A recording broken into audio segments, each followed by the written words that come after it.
नमस्कार किसान साथियों, स्वागत है आपका किसान एकड़ यूट्यूब चैनल पर। किसान साथियों, आज हम बात करेंगे धान की फसल में लास्ट स्प्रे कौन सा किया जाए। जी, धान की फसल में आखिरी स्प्रे के बारे में हम बात करने वाले हैं। तो किसान साथियों, इस वीडियो में हम बात करेंगे कि जो धान की फसल आपने लगाई है उसमें जो आखिरी स्प्रे है उसमें क्या क्या सावधानी रखी जाए कीटों के लिए, बीमारी के लिए, और दानों का अच्छा भराव हो, उत्पादन अपना कैसे हम अधिक कर सकते हैं। इस लास्ट स्प्रे में भी हम जानेंगे कि इसमें ऐसी क्या चीज़ मिलाए कि हमारा उत्पादन भी 2 से 3 कुंटल बढ़ के हमको मिले। तो किसान साथियों, वीडियो को शुरू करते हैं।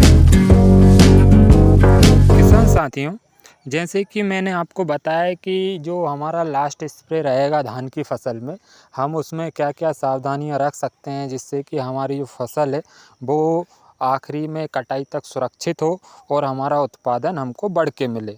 तो किसान साथियों, सबसे पहले मैं बात करूंगा हमारी जो धान की फसल होती है उसमें जो लास्ट स्प्रे हैं उसमें हम एक एक करके जानेंगे।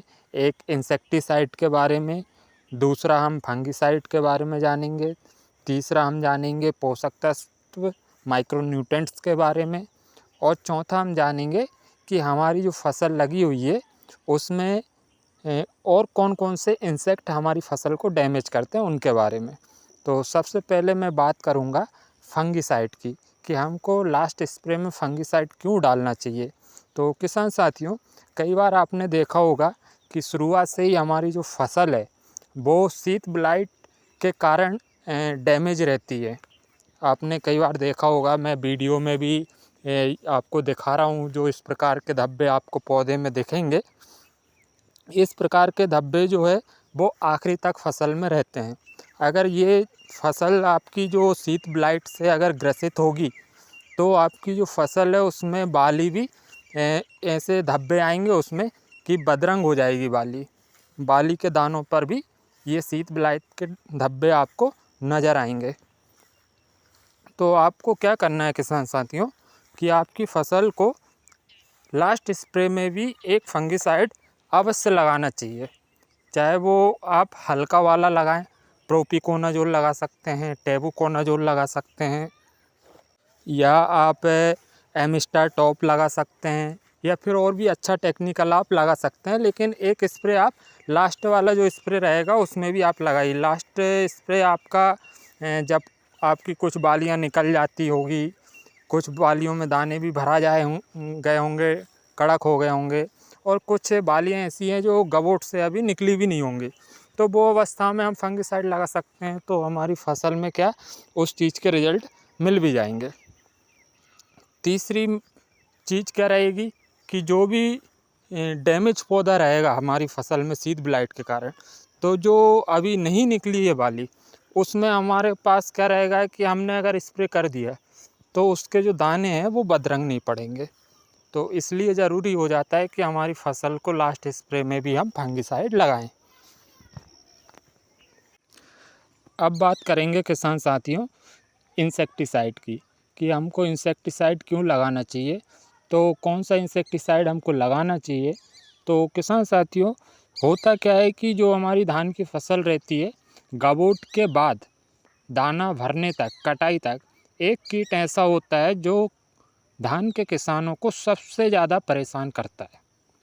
BPH, ब्राउन प्लांट हॉपर, जिसको कई किसान अपने अपनी भाषा में माहू, टेला, चेपा, अलग अलग नामों से भी जानते हैं। तो ये जो BPH होता है ये बहुत ही मुश्किल से कंट्रोल होता है।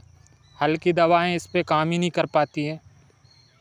तो कुछ दवाएं हैं जो मैं बता रहा हूँ, आप इनमें से किसी का भी स्प्रे करके BPH से कंट्रोल पा सकते हैं। जैसे कि एक तो आप पाइमेट्रोजिन यूज़ कर सकते हैं, दूसरा आप डायनेटोफ्यूरॉन यूज़ कर सकते हैं, तीसरा कॉर्टेवा कंपनी का पैक्सोलॉन आता है उसका प्रयोग कर सकते हैं, और कुछ कंपनियों का पाइमेट्रोजिन और डायनेटोफ्यूरॉन कॉम्बिनेशन में भी आता है, आप उसका भी प्रयोग कर सकते हैं। और अगर आपके खेत में माहू का प्रकोप ज़्यादा है तो आप कोई भी गैस बनाने वाली चीज़ें डालिए, जिससे कि BPMC फेनवुकॉर्प जो आता है 50% EC में, आप उसका प्रयोग करेंगे तो जो कीट है वो गैस बनाएगी दवा, तो उसके प्रभाव में कंट्रोल हो जाएंगे। तो ये तो रहा BPH के लिए, और ये ज़रूरी भी है करना, क्योंकि अगर BPH का अटैक बढ़ेगा तो फसल में नुकसान बहुत ज़्यादा होगा। तीसरा इंसेक्टिसाइड के बारे में बात करेंगे कि एक और इंसेक्टिसाइड हमको मिलाना ज़रूरी हो जाता है, क्योंकि हमारी जो फसल है इस समय पे उसमें बालियाँ निकल भी रही होती हैं, कुछ बालियाँ गबोट के अंदर होती हैं और कुछ बालियाँ ऐसी होती हैं जिसमें दाने कड़क भी हो गए होते हैं, दूधिया अवस्था भी होती है। लेकिन अधिकतर हम देखते हैं कि गबोट से निकलने के बाद बहुत लेट हमको रिजल्ट दिखते हैं। कई बारी हमको समय से दिख जाते हैं, अगर हमने समय से कंट्रोल कर लिया तो हमारी फसल में समस्या नहीं दिखती। लेकिन अगर हम जैसे कंट्रोल नहीं कर पाए या हमारे स्प्रे आगे पीछे हो जाते हैं किसी कारण से, तो होता क्या है कि जब बालियाँ निकल के कंप्लीट हो जाती है उसके बाद हमको उसके लक्षण दिखते हैं। कहीं कहीं पे आपको सफ़ेद बालियाँ दिखती है, जो इस प्रकार से आप फ़ोटो में देख रहे हैं, इस प्रकार की आपको बालियाँ दिखेगी सफ़ेद। तो ये जो रहता है ये तना छेदक का प्रकोप रहता है। इसमें क्या होता है कि जो इल्ली होती है वो तने के अंदर घुस के जाइलम फ्लोएम को नुकसान करती है, डैमेज कर देती है। तो जो उसमें से जो बाली निकलती है वो बाली पूरी की पूरी सफ़ेद रहती है, उसमें ना दाना पड़ना है, ना कुछ भी नहीं होता, उसमें पूरी पूरी बाली सफ़ेद हो जाती है, खाली रह जाती है, या कई किसान बोलते हैं बदरी पड़ गई है। तो वही समस्या देखने को मिलती है। उसमें एक भी जो बाली का जो रहता है उसमें एक में भी दूध नहीं बैठता है, पूरी की पूरी बाली खाली रह जाती है, क्योंकि उसको पोषण ही नहीं मिल पाता है। जो तने में स्टेम में इल्लियाँ रहती है वो उसको डैमेज कर देती है। तो इसके लिए हमको क्या रहता है कि एक इंसेक्टिसाइड और मिलाना पड़ता है जो इल्लियों पे काम करे, इल्लियों पे हमको कंट्रोल दे। तो उसके लिए हम इमामेक्टिन बेंजोएट को मिला सकते हैं, सस्ता पड़ता है और अच्छा काम करता है। तो आप भी इसको मिला सकते हैं। मैंने भी इसको इस बार हमारी जो धान की फसल है इसमें मिलाया इमामेक्टिन को, और हमको इसमें रिज़ल्ट अच्छे मिलते हैं। और मैं इसीलिए आपको इस चीज़ का सजेस्ट करता हूँ, क्योंकि ये सस्ता भी पड़ता है और कंट्रोल अच्छा है। और ये ऐसा है कि आप इसका 2 बार भी स्प्रे कर सकते हैं। एक बार गबोट पे कर दीजिए, उसके बाद बालियाँ निकल रही हो तब कर दीजिए, तो आपको फ़ायदा अच्छा मिलेगा।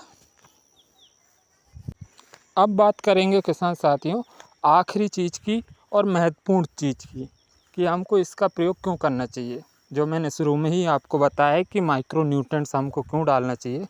एक माइक्रो न्यूट्रेंट्स होता है जो हमारे उत्पादन को बढ़ाने में बहुत ही ज़्यादा भूमिका निभाता है और बहुत ही ज़्यादा उत्पादन बढ़ाने में सहायक भी है। ये जो खाद होता है माइक्रो न्यूट्रेंट्स, इसको 05234 बोलते हैं, सॉल्ट फॉर्म में होता है। 1 किलो आधे किलो के हिसाब से ये जाता है। अच्छी कंपनी का होगा तो आधे किलो एकड़ जाएगा, मीडियम सी या फिर भी क्वालिटी ठीक होगी तो 1 किलो एकड़, लेकिन अधिकतर आधे किलो एकड़ में रिज़ल्ट अच्छे मिलते हैं। तो आप भी 05234 का स्प्रे कर सकते हैं, क्योंकि 05234 बालियों के समय अगर आपने डाल दिया तो ये जो दूधिया अवस्था जो रहती है उस समय अगर ये फसल को न्यूट्रिएंट्स मिल जाते हैं तो दानों में वजन चमक अच्छी आती है। दूसरी बात अगर मैं आपको बताऊं, अगर ये 05234 जो है आपने गबोट के समय अगर आपने फसल में डाला है तो बार बार डालने की ज़रूरत नहीं है, क्योंकि एक बार डालिए वो फसल में न्यूट्रिएंट्स से चलते रहते हैं, वो अपना काम करते रहेंगे। और अगर आपने गबोट के समय नहीं डाल पाया हो तो जो लास्ट स्प्रे हमारा रहता है उसमें हम डाल सकते हैं, क्योंकि उस समय भी हमारी फसल दूधिया अवस्था में रहती है या कुछ कुछ बालियाँ भी निकल रही होती हैं, तो तब भी वो काम करता ही करता है, क्योंकि उसमें फास्फोरस भी मिल जाता है, पोटास भी मिल जाता है, जो दाने में वजन चमक में भी काम करेगा। और जो कुछ बालियाँ निकल रही होगी तो उसमें जो भी दाना भरेगा या परागण की क्रिया होगी उस समय जो एनर्जी लगेगी तो वो क्या होगा, न्यूट्रिएंट्स देने से वो फसल को मिल जाएंगे। तो इस चीज़ का ध्यान रखें कि अगर आपने गबोट के समय माइक्रो न्यूट्रिएंट्स नहीं दिए हैं तो आप लास्ट स्प्रे में भी आप दे सकते हैं। और इसको देने से होगा क्या कि आपकी जो फसल है वो 2 से 3 क्विंटल उत्पादन बढ़ा के देगी, जो भी आपका पिछले साल निकला होगा। या जो भी आपने पिछली बार उत्पादन लिया हो धान का, जितना भी निकला हो, उससे आपको 2 से 3 क्विंटल बढ़ के ही इस बार मिलेगा, अगर आप इस प्रकार से 05234 का प्रयोग अपनी धान की फसल में करते हैं। बस बात ये है कि अगर आपने एक बार गबोट के समय कर लिया है तो बार बार ना करना, और करना भी नहीं चाहिए बार बार।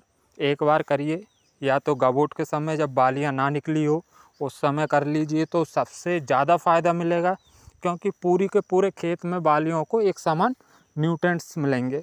और अगर आप उस समय नहीं कर पाए हैं तो आप बाली निकलने के बाद भी कर सकते हैं, क्योंकि कुछ बालियाँ अपनी रहती है दाने बनने की अवस्था में, दूधी अवस्था में रहती है, और कुछ बालियाँ ऐसी जो निकल ही रही होती है, गबोट के अंदर ही होती है, तो वहाँ पे बढ़िया काम कर जाएगा। तो किसान साथियों, अगर आपको जानकारी अच्छी लगी हो तो कमेंट करके ज़रूर बताएं, और वीडियो को लाइक शेयर ज़रूर करें, और चैनल को सब्सक्राइब ज़रूर करें, ताकि आपको हमारी वीडियो समय पर मिलती रहे। धन्यवाद।